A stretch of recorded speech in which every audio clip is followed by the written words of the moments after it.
Living in a SeaPod gives us an opportunity to do things in a different way than we've done on land. And I think what we've done on land, we've actually screwed things up a lot. And so people assume that we're doing the same thing on the water, but we're actually rethinking the entire experience from the ground up. And one thing we want to do is have a minimum impact on the environment. When you put a SeaPod on land, we're actually using such a small footprint, and we can actually put a SeaPod on land. We call it a green pod, land pod. There's various different names. It could be mountain pod, treetop pod, but really it only has a 2 meter footprint. So the entire house only takes up 2 meters of land, and you don't have to cut down trees. You don't have to destroy the environment to put up a home. Normally, when you put a home on land, you clear cut the wood, the trees. You take the grass out. You basically destroy the environment. Then you put your house up, and you maybe put a small potted plant in the corner of the house to bring some nature into the house. But that seems like it's not the right way to do it. So when you put a SeaPod up, it's minimum impact on the environment. You just put a steel post into the ground.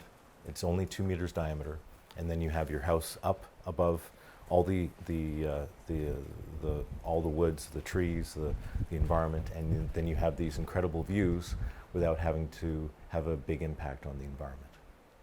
I love living in a SeaPod because it offers you lifestyle opportunity you can't get anywhere else. You can wake up in the morning and jump into the water to have a refreshing way to wake up. You can jump in a kayak, go for a sunrise paddle or a paddleboard and do a sunrise paddleboard session. And it's just a really great way of waking up. You can do yoga on the roof or on the patio or on the deck on the entrance level. And there's so many new opportunities for living that people just don't have access to in a normal house.